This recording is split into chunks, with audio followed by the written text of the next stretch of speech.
오늘 말씀 볼까요? 오늘 말씀 로마서 15장 5절에서 6절입니다. 로마서 15장 5절에서 6절.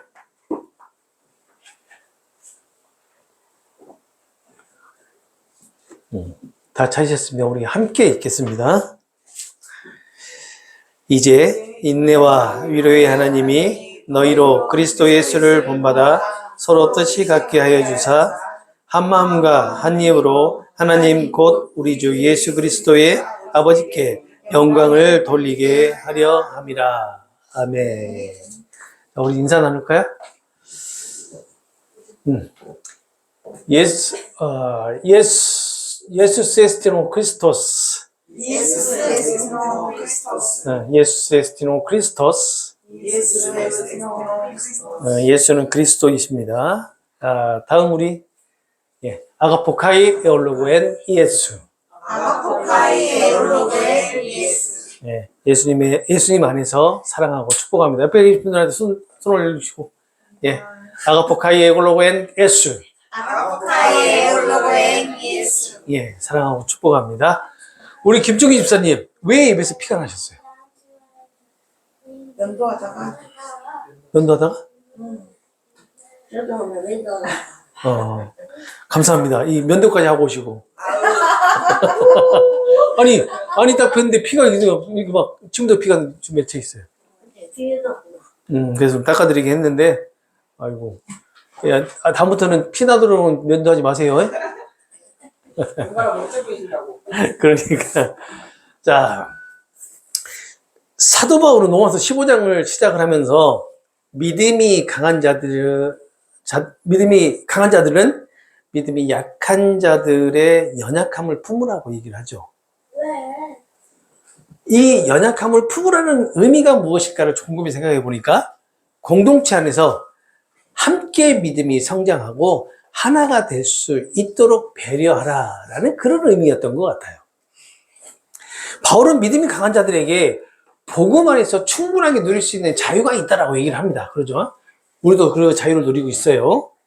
그렇지만 그 자유를 마음껏 사용하시는 대신에 연약한 이들을 위해서 절제하고 또 기꺼이 좀 참고 또 예수님이 보여주신 그 섬김의 길을 따라가야 하지 않겠냐라고 얘기를 합니다. 누구에게요? 믿음이 강한 자들에게. 이것이 하나님이 기뻐하시는 그리스도인의 모습이다라고 하고 공동체의 모습이다라고 한단 말이에요. 서로에게 유익이 되는 일을 선택을 하고 그리고 공동체 안에서 덕을 세우면서 신앙이 세워지도록 돕는 삶이 진정으로 선을 위한 삶이고 덕을 세우기 위한 삶이다라는 것을 지난 시간에 이렇게 권면하는 것을 살펴보았어요. 그런데 우리가 잘 생각해 보면 그렇게 우리가 신앙생활을 하고 있을까라는 그런 생각들을 한 번씩 해보게 되죠. 왜냐하면 우리가 그렇게 못하고 있으니까. 못하고 있는 게 사실이니까. 그런데 이것을 이렇게 살아라고 이렇게 강요하는 것도 좀 잘못된 것 같아요. 왜냐하면 그렇게 할 수 없잖아요. 마이크가 좀 이상하죠.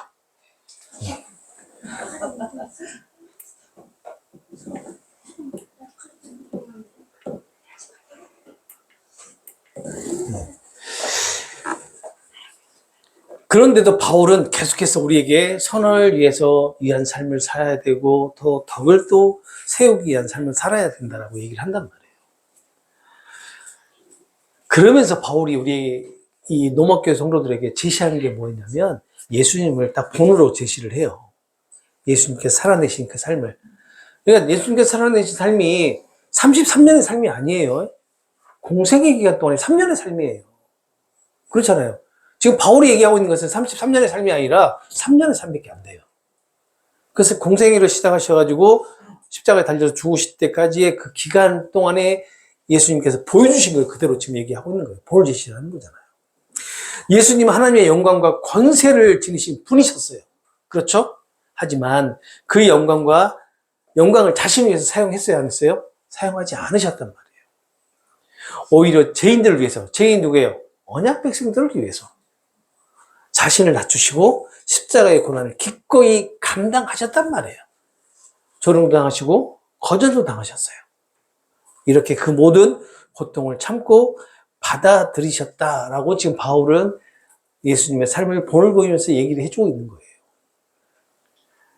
바울은 이 예수님의 모습이야말로 믿음이 강한 자들이 따라야 할 섬김의 본이다 라는 것을 강조하는 내용이 지난주에 살펴봤던 그러한 내용입니다. 불행히도 지난주에 그 내용이 녹음이 안 됐어요. 영상은 나갔는데 녹음이 안 돼서 그냥 입만 뻥뻥 하는 것만 나오더라고요. 참 안타깝습니다. 오늘 본문은 14장 1절부터 시작됐던 그 믿음이 강한 자와 약한 자 사이에 생긴 갈등에 대한 바울의 권면을 이제 정리하기 시작합니다. 오늘 본문부터. 그런데 바울은 권면을 정리하면서 하나님께 간구로 시작을 해요. 기도로 시작한단 말이에요. 오늘 5절, 6절 내용은 기도 내용이에요. 바울의 기도 내용. 바울은 로마교회 성도들이 하나님의 말씀을 통해서 인내와 또 위로를 얻어서 흔들리지 않도록 붙들어 주시기를, 그리고 하나님 나라에 대한 소망을 굳게 붙잡고 살아가도록 인도해 주시기를 간절히 기도하는 내용이 오늘 본문 내용입니다.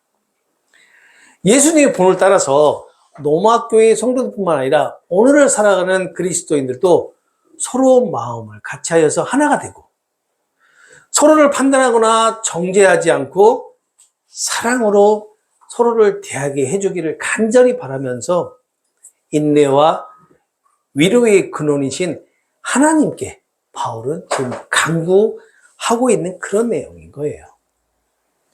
5절을 보시게 되면 이렇게 기도를 합니다.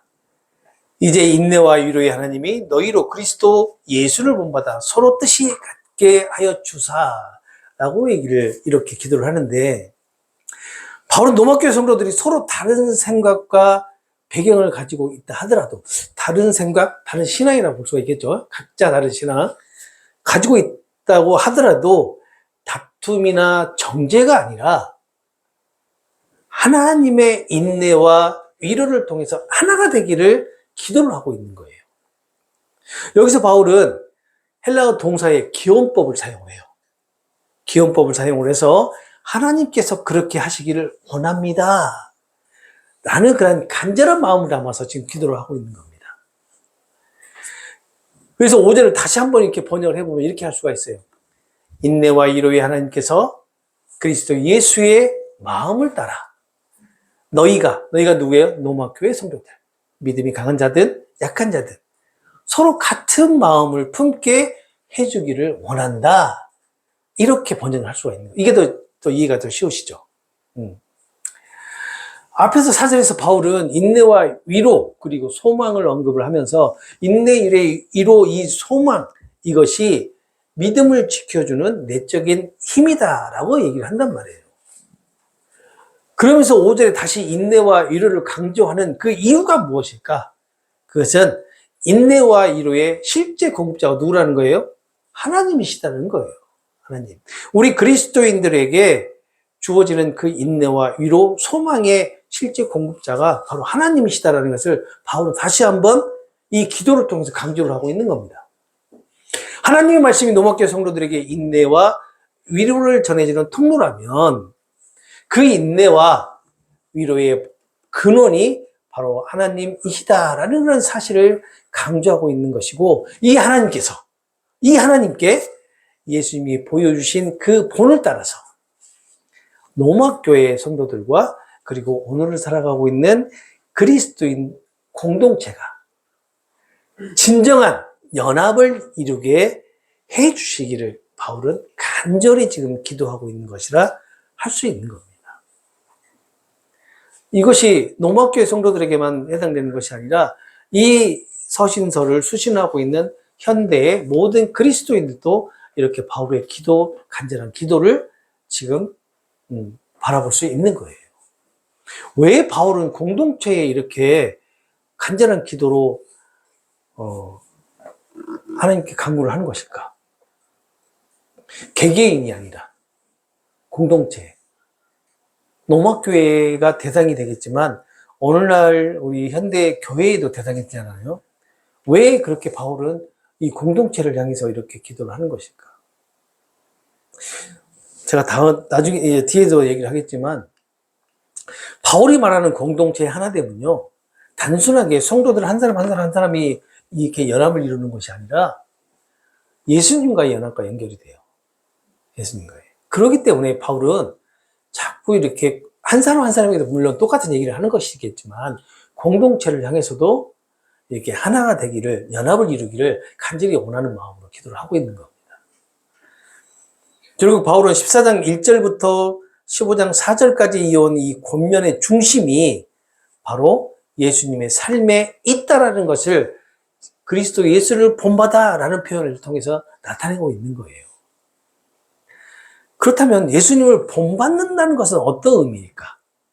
자, 여러분들 한번 대답해 보세요. 예수님을 본받는다. 생각하시는 거 있잖아요. 다 맞아요. 다 맞으니까 얘기해 보세요. 각자 감동을 주시는 대로 다 대답을 하는 거기 때문에 다 맞아요. 예수를 닮는다는 맞아요. 그러니까 그 예수를 닮는 그 의미가 뭐겠냐고.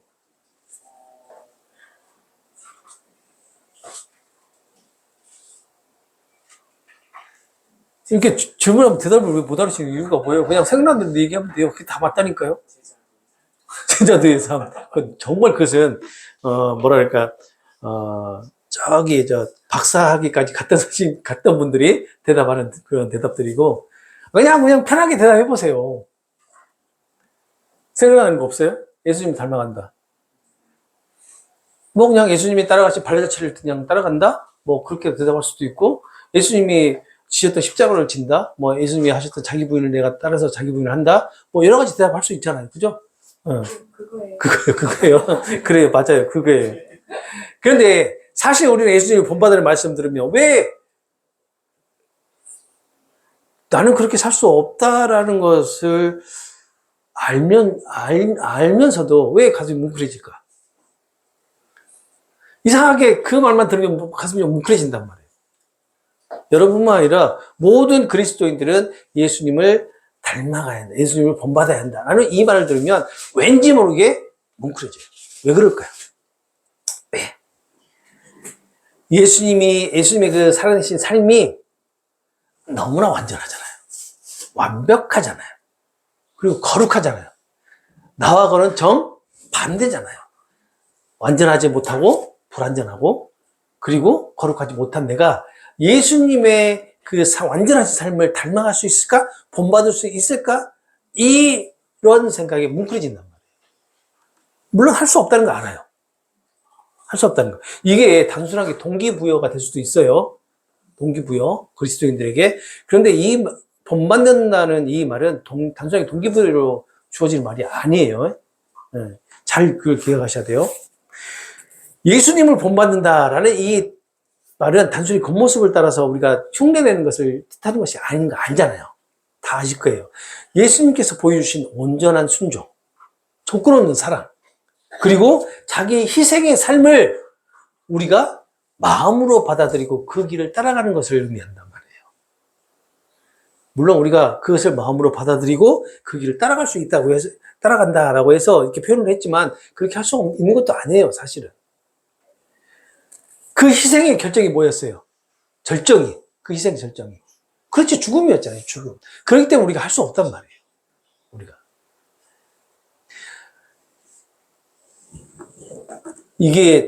이것을, 시도했던 인간들이 있어요. 이렇게 예수님이 가셨던 그 길을, 온전한 순종과 조건 없는 사랑과 죽음이라고 하는 그런 희생을 시도했던 인간들이 있습니다. 그리스도인들이 있어요. 우리가 중세 때 보면 수도원에 이렇게 들어가서 정말로 경건한 삶을 살아가려고 했던. 그런데 거기서 뭐가 만들어졌다고요? 악이라고 얘기하면 안 되죠. 거기서 오늘날의 말로 타가소가 생겼다니까요. 그 수도원에서.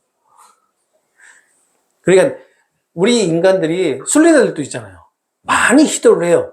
예수님께서 가셨던 그 길을 가겠다라고 많이 시도를 하는데 결국 성공한 사람이 있어요? 없어요? 없어요. 단 한 사람도 없어요. 우리가 흔히 얘기하는 성인들, 과연 그분들이 이 예수님의 삶을 온전하게 다 따라갔을까? 아닐 거라고 봐요. 근데 왜 그분들을 성인이라고 할까요? 그렇죠. 잘못된 거죠. 이건 다름이라고 생각하기보다는 잘못됐다라고 생각을 해야 되겠죠. 이처럼 예수님의 순종과 자기 부인은 그리스도인이 가지고 있는 이 타락한 본성으로는 도저히 따라갈 수 없는 수준이에요. 그렇지만 하나님은 그리스도인들을 그런 예수님의 삶을 본받으라라고 부르셨다는 거예요. 참 아이러니하죠. 우리가 할 수 없는데 우리를 그렇게 본받으라고 부르셨대요. 그래서 예수님을 본받는다라는 것은 억지로 따라하라는 그런 뜻이 아니라 그리스도인 안에 계신 성령께서 예수님의 모습으로, 형상으로 조금씩 빚어가신다라는 그 하나님의 뜻과 의지를 나타내고 있는 것이고, 그것을 깨닫도록 말씀하는 것이다 라고 저는 해석을 했습니다. 여러분들 나름대로 해석을 한번 해보세요. 저는 이렇게 해석을 했어요. 결국 예수님을 본받는다는 것은 그리스도인의 노력이나 의지나 결단으로 되는 일이 아니라 예수님의 의지, 성령의 도우심으로 가능해지는 것이고, 율법처럼 무겁게 지켜야 할 의무가 아니라 복음에 대한 그리스도인의 자연스러운 반응으로 나타나는 삶의 열매가 아니겠느냐는 거죠. 이것은 공동체 안에서 점점 더 성숙한 믿음으로 나타나게 되는데, 이것이 바로 성도의 변화라고 할 수가 있는 겁니다. 저는 그렇게 해석을 했습니다. 저는. 다른 학자들은 어떻게 해석을 하고 있는지 모르겠지만, 로마서를 전공하고 있는 저로서는 이 부분에서 저는 이렇게 해석을 했습니다. 그렇다면 예수님을 본받을 수 없다는 것을 뻔히 아는데 왜 그런 말씀을 들으면 우리는 가슴이 뭉클해지고 하는 것일까? 아마 예수님께서 보여주신 삶이 그리스도인들이 마음속 깊은 곳에서 진심으로 갈망하는 타락한 이성을 가지기 이전의 삶의 모습이기 때문은 아닐까? 나는 그런 생각을 해봤습니다. 그렇기 때문에 그 삶을 다시 동경하는 거죠. 갈망하는 겁니다. 자, 우리가 에덴 동산에 있을 때, 에덴 동산에 있었던 우리의 조상은 예수님과 똑같은 거룩하신 분이었습니다. 완전하신 분이었고요. 그렇죠? 근데 그런 완전한 분이 하나님같이 되고자 하는 그런 욕망과 욕심 때문에 그 에덴 동산에서 추방을 당하게 되죠. 추방을 당하면서 그 거룩함이 모두 어떻게 돼요? 사라지게 되죠. 다시 말하면 하나님의 형상과 예수님의 형상을 잃어버리게 된단 말이에요. 그러니까 그러한 우리의 안에는, 우리 그리스도인 안에는, 세상 사람들이 아닌 그리스도 안에는 바로 그러한 하나님과 함께 에덴 동산에서 거닐었던 그것을 갈망하는 마음이 있단 말이에요. 그게 천국이잖아요. 하나님 나라잖아요. 하나님 나라를 갈망하는 다 있잖아요. 갈망하잖아요. 그러한 갈망하는 그런 마음이 있기 때문에 이렇게 예수님께 보여주신 그 삶을 통해서 예수님을 본받으라는 그런 말을 들게 되면 그런 마음이 들 것이 아니겠느냐는 겁니다. 물론 이것도 제 개인적인 해석입니다. 조건 없는 사랑, 자기 희생, 그리고 끝까지 인내하신 예수님의 모습은 그리스도인 안에서 잠자고 있는 참된 사랑에 대한 갈망을 건드려서 다시 깨어나게 하는 그런 원동력이기 때문에 나를 아무 조건 없이 사랑해주고 나를 위해 자신의 모든 것을 기꺼이 내어주는 그 진실한 사랑을 이렇게 깨닫게 되면 그리스도인은 본능적으로 가슴이 벅차오르게 돼 있단 말이에요. 그러면서 감사와 회개의 눈물이 나오는 거잖아요. 그렇지만 세상 사람들 봐보세요. 이런 사랑 앞에서 어떻게 반응하는지. 이렇게 조건 없는 사랑, 나를 위해 모든 것을 다 기꺼이 내어주는 그런 사랑을 보면 뭐라고 대답을 할까요? 크게 얘기해봐요. 그래요, 억울라고 할 수도 있어요. 그런데 대부분 이러죠. 왜라고 질문하죠. 왜? 그리고 또 뭐라고 얘기해요? 나에게 뭘 원해? 세상 사람들은 그러잖아요. 그런데 세상 사람들은 이렇게 지금 물음표를 던지지만 우리 그리스도인들은 이런 사랑 앞에 바로 가슴이 벅차오르면서 감사가 나오는 거잖아요. 그리고 내가 어떻게 살았는지에 대한 그런 회개의 눈물이 쏟아지게 돼 있어요. 그리스도인 다 그렇게 돼 있습니다. 이것이 우리가 그냥 감동받아 그런 게 아니라 성령의 감동으로 우리 그렇게 인도한단 말이에요. 그걸 비난하는 사람들은 왜 그래요? 그것을 경험을 못 해봤기 때문에, 그러한 은혜를 못 누려봤기 때문에 비난을 하는 거죠. 불쌍한 사람들이잖아요. 그러죠? 같은 그리스도인이라고 하는데 그런 분들은 그것을 못 누려봤어요. 그 은혜를 못 누려봤어요. 그러니 그렇게 반응하시는 분들에게 뭐라고 얘기하냐면 참 유난 떠네.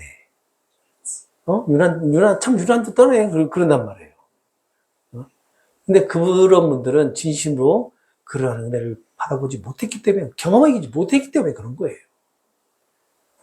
그런데 한편으로는 그런 것도 있겠지만 한편으로는 그분이 가짜 그리스도인이기 때문에 그럴 수도 있습니다. 가짜 그리스도인이기 때문에. 자, 그리스도인은 예수님처럼 살지 못하는 자신을 알고 있기에 마음이 먹먹해지기도 하는데, 예수님을 본받으라 라고 하는 이 말은 그리스도인들에게는 나는 그렇게 살지 못한다라는 자각을 일으키는 말이기 때문에 그렇게 먹먹해진단 말이에요. 그래서 예수님 본받으라는 말을 들으면 양심에 경종이 울리게 되죠. 그렇죠? 그리고 내 안에 있는 연약함과 이기심을 어떻게 돼요? 마주하게 된단 말이에요, 내가. 그럼에도 불구하고 예수님은 이런 그리스도인을 여전히 사랑하시기 때문에 그리스도인을 향해서 정죄나 비난을 하지 않으시고 용서와 은혜로 다가오시는 것이 아니겠느냐라는 겁니다. 이것을 성령의 도우심으로 깨닫기에 그리스도인들은 더 깊이 감동하고 또 감사하게 되는 것입니다. 자격 없는 자들이 예수님을 본받겠습니다 라고 하는 이러한 고백을 할 수 있는 것도 그리스도인 안에 있는 성령의 역사심의 그 은혜 때문이 아니겠느냐라는 거죠.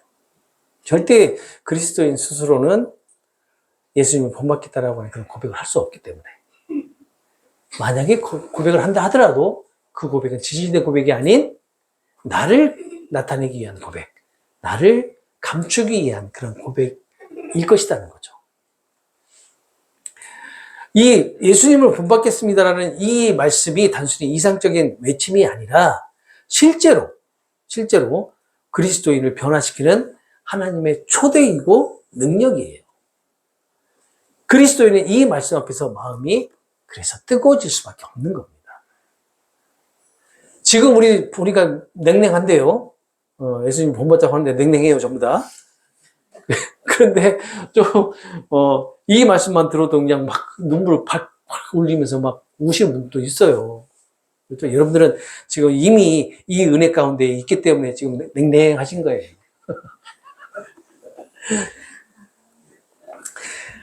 그렇다면 하나님께서 그리스도인들을 예수님의 본을 따라가도록 이끄시는 이유는 무엇일까? 한 번쯤 생각해 보셨을까요? 내가 그렇게 할 수 없는 것을 뻔히 아시는데 나를 왜 예수님의 본을 따라가도록 인도하시는 것일까? 그냥 우리가 예전에 같았으면 이렇게 얘기했을 거예요. 그냥 나를 선택하셔서 그냥 은혜를 주시기 위해서. 그런데 오늘 본문에는 그렇게 얘기를 안 하시죠. 오늘 보면 답이 있어요. 서로 같은 마음을 품고 같은 생각을 가지고 한 마음 한 뜻으로 연합하게 하시기 위해서라고 얘기를 합니다. 오늘 본문에. 여기서 바울을 통해서 말씀하시는 같은 마음, 이 같은 마음이라는 의미가 어떤 것일까? 그냥 의견을 똑같이 하거나 아니면 취향을 일치시키는 그런 의미가 있는 것일까? 근데 아닌 것 같아요. 이 같은 마음이라는 것은 복음 위에 세워진 마음. 이 복음 위에 세워진 마음이 뭐냐면 예수님의 마음, 그리고 하나님의 사랑, 그리고 복음의 은혜를 얘기한단 말이에요. 이 복음 위에 세워진 마음이 마음과 태도를 함께 품자. 태도를 함께 품자라는 건 뭐냐면 같은 생각을 하고 같은 행동을 하자. 그리고 서로에게 그 사랑을 나누자. 그리고 같은 방향을 바라보자라는 그런 의미가 있단 말이에요. 그러니까 복음에 세워진 마음과 태도를 함께 품자라는 이 의미가 같은 마음을 갖자라는 그런 얘기예요. 다시 말해서 노마교회 안에 있는 갈등은 단순한 성격 차이나 문화 차이도 있겠지만 각자의 신앙관과 그 이해 차이에서 비롯된 것이 대부분이잖아요. 우리도 마찬가지잖아요. 우리도 갈등이 생기는 이유가 뭐예요? 물론 여러 가지 문제가 있겠지만 가장 큰 게 뭐냐면 신앙관이에요. 각자 다른 신앙관. 그리고 그 신앙에 대한 이해 차이 때문에 서로 갈등이 생긴단 말이에요. 이것을 복음 안에서 한 마음, 한 뜻이 되어서 건강한 공동체로 세워가야 한다라는 그런 의미로 같은 마음을 품어라라고 얘기하는 거란 말이에요. 바울은. 그래서 바울은 예수님의 희생과 섬김을 본받아서 서로를 이해하고 배려하면서 서로를 품으라라고 권면하는 것이고, 또 이것이 바로 영적인 공동체가 세워지는 원리다라는 것을 강조합니다. 영적인 공동체가 세워지는 원리, 이게 어떤 의미일까요? 성령 안에서 복음으로 연결된 그리스도인들의 공동체를 만들어야 된다라는 그런 의미예요. 서로를 향한 진실 어린 섬김이 있을 때 서로를 향한 공동체는 하나가 됩니다. 그리고 그 안에서 진정한 사랑과 화합으로 서로가 세워지게 되는 것이 아니겠느냐라는 겁니다. 그리고 바울은 6절에서 공동체가 하나 되었을 때 어떠한 열매를 맺게 되는지 이거에 대해서 설명을 해요. 다시 말해서 성도들이 서로 같은 마음과 같은 뜻을 가질 때 어떤 은혜를 경험하게 되는지를 설명을 해준다는 겁니다. 6절을 보시면 이렇게 말합니다. 한 마음 한 입으로 하나님 곧 우리 주 예수 그리스도의 아버지께 영광을 돌리게 하려 함이라. 이 말의 의미가 무엇일까요?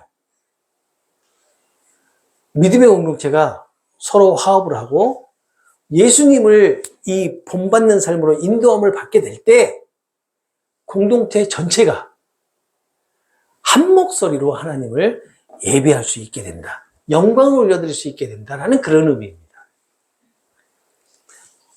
어떻게 될 때요? 서로 화합을 하고 예수님 본받는 삶으로 인도함을 받을 때. 그때야 비로소 공동체가 한 목소리 된다는 거예요. 한 목소리 된다는 얘기가 뭐냐면 하나의 고백을 한다는 그런 얘기예요. 하나의 고백. 한 마음과 한 입이라는 표현은 마음의 일치와 입술의 일치라는 것을 모두 포함하는데 같은 마음을 품고 또 같은 고백을 하면서 하나님께 나아간다라는 그런 의미가 있는 거예요. 이처럼 이렇게 조화롭고 하나 된 예배가 바로 하나님께서 기뻐하시는 예배라는 겁니다. 그리고 바울은 여기서 중요한 진리를 또 강조하는데 공동체가 나뉘어 있고 또 서로 판단하거나 정죄하고 갈등을 겪고 있을 때는 그 공동체 안에서는 드려지는 예배가 하나님께 온전하게 드려질 수 없다는 겁니다. 그 진리를 지금 얘기하고 있는 거예요. 서로 사랑하지 않고 하나 되지 못한 채 드려지는 예배는 결국 있잖아요. 하나님을 위한 예배가 아니라 누구를 위한 예배일까요? 그렇죠. 나 자신을 위한 예배예요. 나 자신을 위한 형식적인 예배에 그치고 만다라는 겁니다. 어떻게 보면요. 지금 말 많고 탈 많은 우리들의 그 예배가 바로 여기에 속하지 않을까라는 생각이 들어봅니다. 지금 우리나라의 교회, 우리나라에 속해 있는 모든 교회들이 말도 많고 탈도 많잖아요. 그런 교회들에서 드려지는 예배, 그 예배가 과연 하나님께서 기쁘게 받아주시는 그런 예배일까? 그러한 싸움과 갈등 가운데에서 예배를 드려진다고 생각해 보세요. 그분들의 그 마음속에서 드려지는 예배가 정말 하나님만을 오롯이 바라보면서 드려지는 예배일까? 아니면 그 상대편에 있는 사람들 제발 좀 여기서 좀 안 나오게끔 해주세요라는 그런 마음으로 할까? 대부분이 다 그냥 간단하게 생각해 보면 돼요. 갈등이 심한 곳에서 드려지는 예배는 반드시 드려집니다. 예배는 멈추지 않아요. 그런데 그 예배의 성격이 과연 어떻겠느냐는 거예요. 우리도 이 몇 명 안 되는 이 예배 가운데 여기서 만약에 누군가가 갈등이 있잖아요. 그 갈등 가운데 있을 때 예배가 온전하게 들어지든가요? 어느 한 분이 그런 마음을 갖고 계시는데 그 옆에 계신 분들이 그분을 향해서 사랑으로 이렇게 감싸주면서 예배가 되시느냐 그 말입니다. 안 되잖아요. 솔직하게 말씀드리면 안 된단 말이에요. 우리 얼마 전까지 그런 마음으로 예배를 드렸잖아요. 그렇죠? 소리 내서 대답하세요. 네. 이게 그런단 말이에요. 그러니까 그 예배의 중심이 하나님이 아니라 내 자신이 될 수밖에 없어요. 그래서 스스로를 이 예배를 통해서 위로한단 말이에요. 스스로를. 그런 예배를 드려지는데 하나님께서 기쁘게 받아주시겠냐고요. 안 받죠. 바울은 진정한 하나됨의 열매는 언제나 하나님께 드려지는 영광과 예배로 나타나게 된다는 것을 얘기합니다. 공동체의 일치는요, 단순한 평화의 문제가 아니라 하나님께 온전한 예배를 드리기 위해서 이 복음이 그리스도인들에게 가르쳐주는 삶의 목적이 아니겠느냐라고 지금 바울은 얘기하는 거죠. 나를 드러내고 또 나를 위해서 드려지는 예배가 아니라 하나님께 영광을 올려드리기 위한 예배. 우리 예배가 바로 그런 예배가 돼야 된다는 것입니다. 예수님을 본받는 것이 믿음의 공동체가 하나 되는 첫걸음이라고 말할 때 우리 안에 이런 질문이 생기죠. 죄 많고 연약한 우리가 정말로 예수님을 본받을 수 있을까? 과연 그게 가능할까? 그 첫걸음이 가능할까? 라는 질문이 던질 수가 있어요. 사실 우리의 타락한 이성과 본성으로는 결코 예수님을 본받을 수 없다는 걸 잘 알잖아요. 다시 말하면 우리 스스로는 첫걸음을 내딛을 수 없다는 거예요. 그렇죠? 우리 안에 여전히 자기중심적인 마음이 있고 자존심도 강하고 자존감이 높잖아요, 우리가. 그리고 작은 일에 쉽게 상처받고 남을 쉽게 비난하는 그런 연약함이 있는데 어떻게 가능하겠냐는 겁니다. 그런 우리에게 예수님처럼 살라라는 것이 너무 벅차게 느껴질 수도 있지 않겠냐는 거예요. 하지만 복음은 이런 우리를 먼저 사랑하신 그 하나님의 은혜에서부터 시작되었다라는 것을 우리는 꼭 깨달아야 됩니다. 그래서 성경은 우리에게 예수님처럼 완벽해지라라고 요구하는 것이 아니라 예수님이 가신 그 방향, 예수님이 품으신 그 마음을 따라가라라고 말씀을 하고 있는 거예요. 빌립보서 2장 5절을 보면 이런 말씀이 있습니다. 너희 안에 이 마음을 품으라 곧 그리스도 예수의 마음이다. 예수님을 본받는다는 것은 예수님의 그 낮아지심과 순종하심 그리고 섬김의 뜻 안에서 우리가 한 걸음 내딛는 것을 의미합니다. 그리고 그 한 걸음은 우리의 결심이나 결단이나 우리의 능력으로 되어지는 것이 아니라 예수님의 의지와 성령님의 도우심으로만 가능하다는 것을 우리는 꼭 잊지 말아야 합니다. 물론 그 길을 따라가는 중에도 여전히 우리는 실수하고 넘어질 수 있어요. 그렇죠? 넘어질 수 있는 것이 아니라 넘어집니다. 반드시. 실수도 하고. 하지만 중요한 것은 그 실수 가운데서도 다시 예수님을 바라보면서 그 길을 계속 걷게 하시는 은혜가 있다라는 겁니다. 그래서 예수님을 믿는 사람들을 그리스도인이라고 하잖아요. 그리스도인. 물론 이 그리스도인이라는 이 말이 처음 쓰이게 될 때는 조롱하는 그런 목적으로 사용했지만 이 그리스도인이라는 그 뜻 안에는 오직 예수님만을 따르는 사람이라는 그런 의미가 있어요.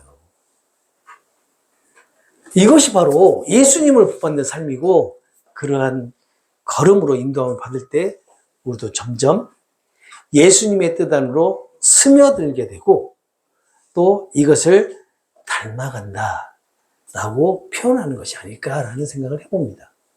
내가 막 무엇인가 닮아가려고 노력하는 게 아니라 내가 예수님의 뜻 안으로 자연스럽게 스며들 때 바로 스며들면서 내가 변화되는 모습들이 하나님 예수님을 닮아가는 것이 아니겠느냐는 거죠. 서로 뜻을 같이 한다라는 것은 단순히 성도들 사이의 의견을 일치하는 것을 말하는 것이 아닙니다.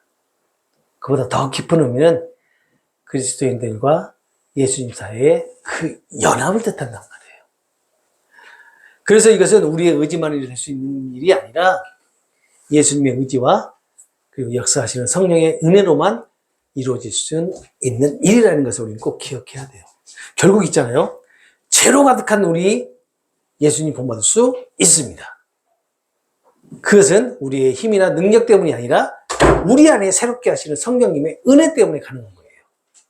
예수님을 본받는다는 건 예수님처럼 완전하고 완벽한 사람이 되라는 뜻이 아니에요.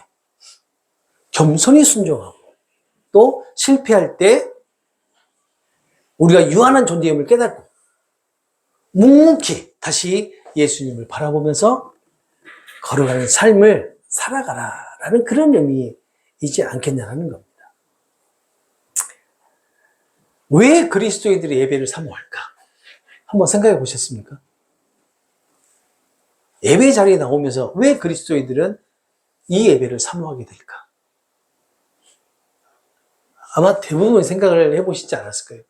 그냥 예배드리러 나오는 그 자체의 그 모습들을 보게 되면 물론 성령의 이끌림에 의해서 그냥 자연스럽게 당연하다듯이 나오기도 하지만 그리스도인들이 예배에 나오는 이유가 있습니다. 예배를 사모하는 이유가 있어요. 그러니까 사모하는 마음으로 인도함을 받게 되는 이유가 있습니다. 그 이유가 뭐냐면요.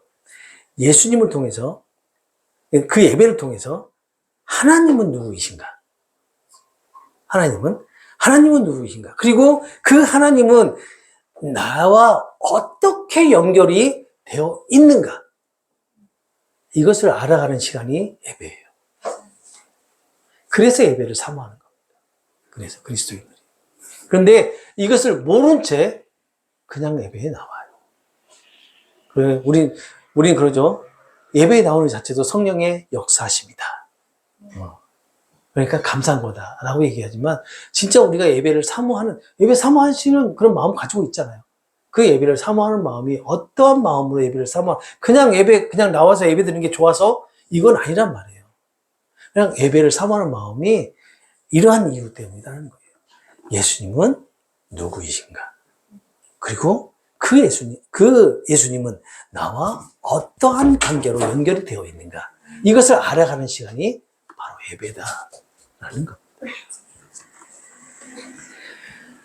이렇게 우리가 살아가는 그리스도인들을 통해서 하나님은 공동체를 하나로 세워주시고 또 그 공동체를 통해서 하나님의 영광을 나타내 주신다라는 것을 우리는 꼭 기억해야 될 것 같아요.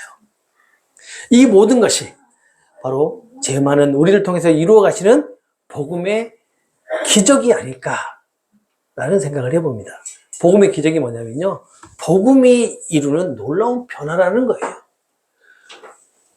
우리가 얼마 전까지만 아니죠. 우리는 그런 얘기를 많이 들어보셨을 거예요. 우리는 변하지 않는다고. 사람은 변하지 않는다고. 변하면 죽는다고. 우리는 변하니까 죽는 거예요. 우리가 죽지 않으면 새롭게 태어나지 못하잖아요. 그리스도는. 그죠? 우리가 변했기 때문에 죽는 거예요. 그런데 그 변화를 인정하지 않아요. 그래서 다들 얘기합니다. 우리를 성령께서 인도하시고 우리를 변화시키는데 우리는 절대 변하지 않는다. 사람은 안 변해야. 그렇게 얘기를 하신단 말이에요. 그리스도인들이. 그렇지 않아요. 변합니다. 반드시 그리스도인은 변화됩니다. 어제의 모습과 오늘 나의 신앙적인 모습이 변화됐고요. 1년 전의 모습과 지금의 모습이 달라졌어요. 그리고 10년 전에 내가 인격적인 예수님을 만나기 전의 모습과 만나고 난 후의 모습이 바뀌었고요.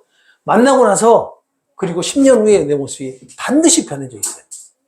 바뀌어져 있습니다. 이러한 것이 복음의 기적이다라는 거예요. 그 기적이 우리 삶 가운데 매일매일 우리를 인도합니다. 우리 가운데 임한단 말이에요. 그리고 우리 공동체 안에도 똑같이 그 복음의 기적이 나타나고 있다는 사실을 꼭 잊지 마시기 바랍니다. 우리 이 자리에서 함께 예배드리는 이 자리뿐만 아니라 내가 속해 있는 그 믿음의 공동체라면 그게는 반드시 복음의 기적이 나타난다는 거예요. 그걸 꼭 잊지 마세요. 그게 있잖아요. 그 공동체를 이끌어가는 힘이에요. 능력입니다. 그 능력이 우리에게도 주어졌고요. 우리 개인적인 삶에도 주어졌고 우리 공동체에도 주어졌다는 사실 꼭 기억하시고 자, 우리 함께 기도할까요?